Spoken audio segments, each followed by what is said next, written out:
Hi friends, my self doctor Ajay Bhati आपका MBBS दोस्त आज फिर आपके सामने लेकर हूँ प्रस्तुत हूँ कुछ नई informations regarding rabies vaccine. So rabies rabies के कॉन्टैक्ट को हमने तीन कैटेगरीज में डिवाइड किया गया। So first one is touching. First one में टचिंग है, फीडिंग या licking on the intact skin और एक्सक्रीशन ऑफ एनिमल। इन कॉन्टेक्ट्स में आपका ट्रीटमेंट सिर्फ इतना होगा कि आप उस एरिया ऑफ कॉन्टैक्ट को आप वॉश कर लें, इससे ज़्यादा कुछ नहीं। ये कैटेगरी वन में आता है। Category two, nibbling on uncovered skin. Means आपकी जो स्किन थी वो अनकवर्ड थी, उसमें कपड़ा नहीं पहना था, उसमें उसने निबलिंग कर दी, लिकिंग कर दी, और या फिर कोई माइनर स्केच आया बट उसमें से ब्लीडिंग नहीं हुई, तो उसके लिए हम देंगे ARV, एंटी रेबीज वैक्सीन। ये कैटेगरी टू हो गया। कैटेगरी टू में एंटी रेबीज वैक्सीन हमने दिया। कैटेगरी वन में हमने सिर्फ एरिया को वॉश किया। Category three, it is single और multiple transdermal scratch bite. So in this case bleeding occurs. या दूसरा एक और आता है, licking on the broken skin. आप ऑलरेडी ब्लीड कर रहे थे, उस एनिमल रेबीज इन्फेक्टेड एनिमल ने उसकी आपकी स्किन को लिक किया और वो वायरस आपके बॉडी के अंदर चला गया। And third which mucous membrane intact. So ये तीन केसेस ब्लीडिंग के हैं, ये कैटेगरी थ्री में डाला है हमने इन्हें। तो इसमें ARV, एंटी रेबीज वैक्सीन, साथ में इम्यूनोग्लोबिन भी दी जाएगा, जिसे हम कहते हैं HRIG। यस। देन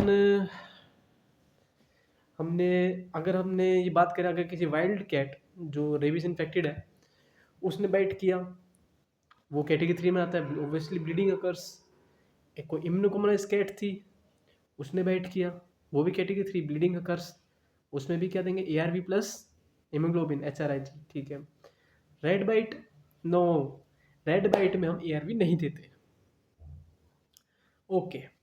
अगर बात करें इम्यूनोग्लोबिन को, टू टाइप्स, तो these are HRIG and ERIG। HRIG is 20 international unit per kg and ERIG it is 40 international unit per kg। ये इनकी डोजेज है।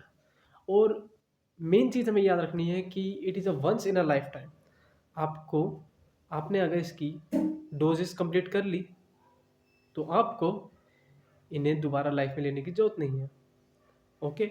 और जो आपने पहली वैक्सीन ली उसकी इफेक्टिवनेस अगले 7 दिन तक होगी, अगर आपने उसके शेड्यूल को कंप्लीट नहीं किया तो। ओके। मैक्सिमम इस वैक्सीन को हम लगाते हैं तो कहाँ लगाते हैं, around the wound. Okay. Around the wound नहीं पॉसिबल है तो लेफ्ट ओवर इंटरमस्कुलर एरिया, मतलब उसके आसपास का, वहाँ पे हम लगाएंगे। ओके। अगर किसी पर्सन ने पहले से ही प्री एक्सपोजर प्रोफाइलिक्सिस, मतलब ऑलरेडी शेड्यूल कंप्लीट किया है, तो हमें उसमें इम्यूनोग्लोबिन देने की जरूरत नहीं है। ओके। उसमें हम डायरेक्ट बूस्टर डोज देंगे। ओके, ये हो गया। सो लोकल वाउंड मैनेजमेंट हम कैसे करेंगे, क्लीनिंग। हमने बात करी cleaning, category one. Okay, no bleeding, उसमें हम क्लीनिंग कर रहे थे, सोप एंड वाटर से क्लीन करेंगे फॉर 15 मिनट्स। ओके।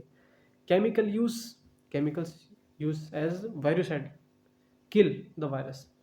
ओके। ताकि हम उसके कॉन्टैक्ट में ना आए और हम उस एरिया को टच करें, हमारी बॉडी में आ जाएगा, तो उस एरिया को क्लीन करने के लिए हम अल्कोहल और आयोडीन यूज करेंगे, इट एज अ वायरोसाइडल एजेंट। ये केमिकल।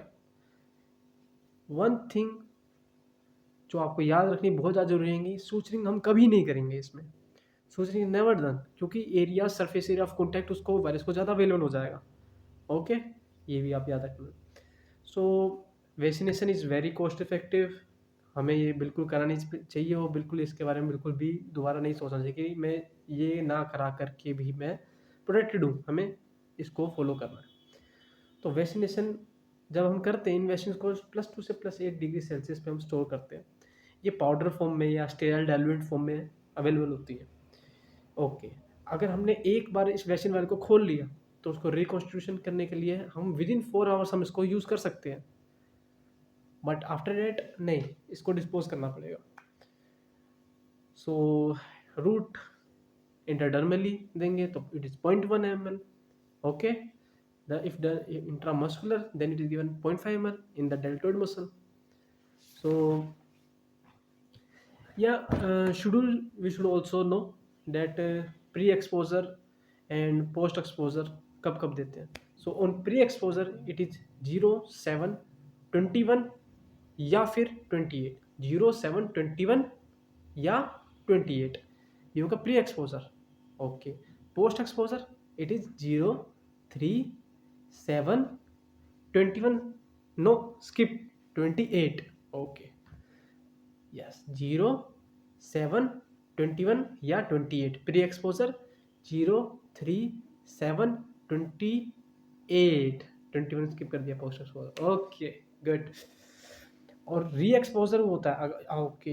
वैक्सीन शेड्यूल हमने कंप्लीट कर दिया विद इन 3 मंथ्स. अगर दोबारा से उसने रेबिड के हमें बाइट कर लिया within 3 months no vaccine is given.